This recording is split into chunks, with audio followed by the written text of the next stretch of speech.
Okay, now, this is clearly not self-indulgent, despite y'all who have made a few comments. Well, there was one person that says, well, you're just doing all that for you, right? And I said, well, I hope maybe somebody finds something useful. I hope, maybe my life isn't that completely worthless. Sorry to be dramatic. But I have umbrage. Mr. Sewell. I think he was Sewell. He was the boat guy. That, every text that we studied was something like 2 years behind the mast.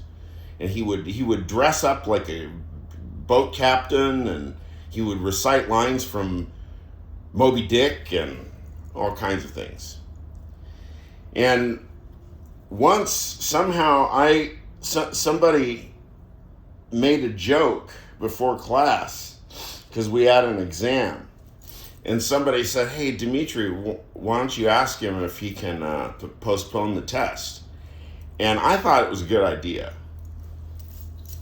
So I didn't think about it that much, and I went up to him, and I remember it was at the chalkboard. He was writing something on the chalkboard. It was right before class. and I said, hey, we have this exam. You think we could, I gave some excuse, I don't know, I probably gave some lame reason. And he glared at me and he says something like, I take umbrage at that. That's what he said. I take umbrage at that. Oh, shit! Umbrage. It's a small price to pay to bind the concept of umbrage in such a fashion. That's what learning is. Binding. Teach me mathematics like that and I'll solve fucking quantum gravity by next Monday, which is tomorrow. I don't mean get mad at me. I mean, you can get mad, but it has to be dialectical. You can't tell me angrily, do these 50 problems. Do this problem set and come back to me when you can get them all correct without any mistakes. Fuck the problem sets, burn them. We don't burn the books. Burn the problem sets. We have to do all the mathematical problem sets dialectically. There's no math homework anymore. I used to think things like that and be afraid to say. Then I got the courage to say, and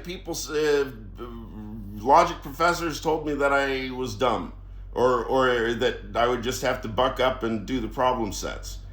And for many years, I thought that was probably correct, and that probably I was ignorant and just being indulging in my little fantasy of dialectical mathematics. But now, after all these years, I think they're wrong. I think mathematics has to be dialectical because it starts dialectically, it ends dialectically. So you need all the symbology in between. If you've got dialectic at the axiom and dialectic at the conclusion, then you need all the written formal symbols in between, huh? Maybe. I don't know. Again, I'm not a mathematician. And I said again. Why do I keep mentioning about saying again? I don't know. Blame the sun, David Hume. The sun rose again, and so therefore I have to repeat my autobiography again, right? No, I'm here to talk about Palestinians and Gaza. That's what I'm here to talk about. I know Gazans in Khan Yunis. Oh, I think they're near Khan Yunis.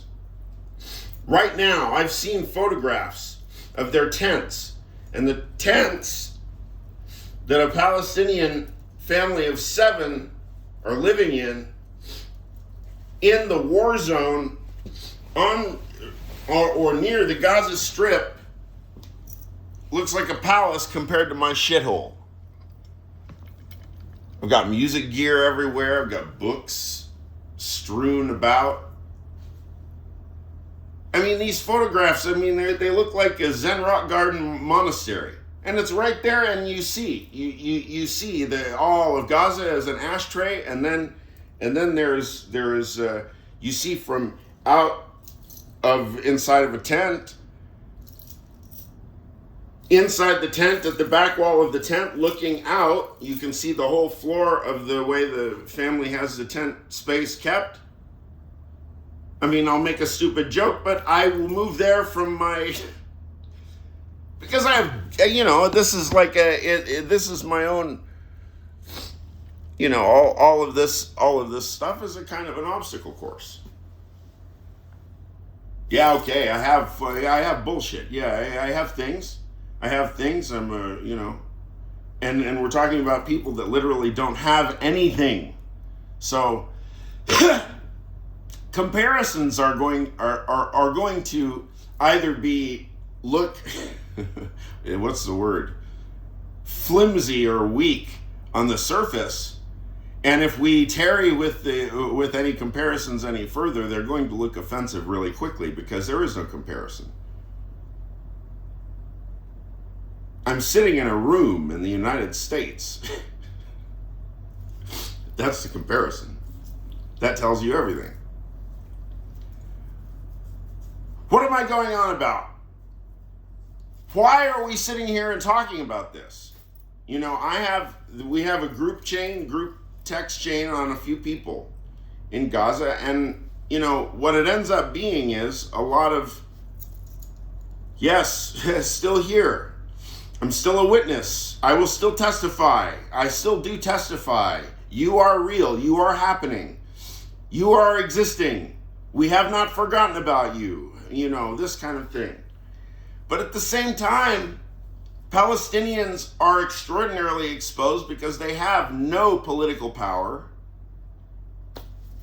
And it kind of looks like the whole world just wants to get rid of them. Certainly politicians do.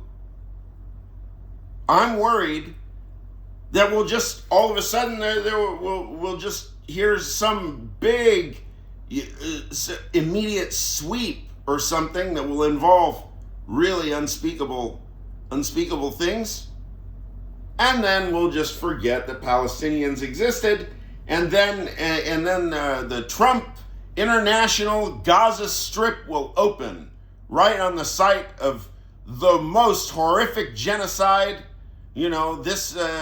since the Holocaust. Bravo, dear leader, right? We don't want to wait for anything like that.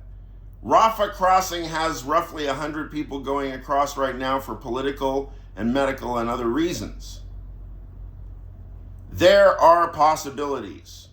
Of course there are possibilities. People accomplish all kinds of things in the world.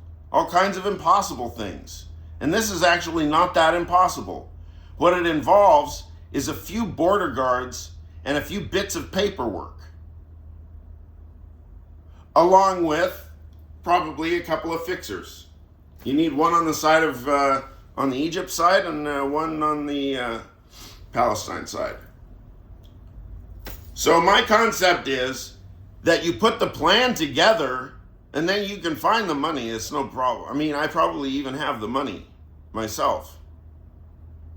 And I know for damn sure my parents have the money. I shouldn't be talking this way, but then again, one thing that I've really developed an idea I've really developed over the past year is I really have an appreciation for how little anybody is paying attention to anything. And so therefore, it makes me, under controlled circumstances, a bit more bold about the kinds of things I'm willing to talk about in broad daylight out in the open. Because the other thing is speaking truth, parousia, straight talk, parousia, right?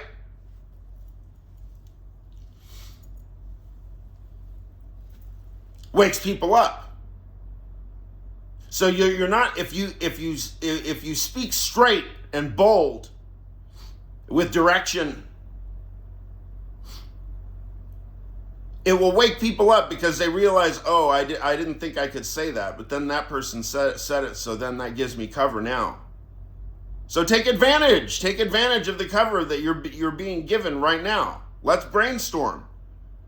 Let's get 2 families, that's 20 people, across the Rafah border in the next couple of weeks.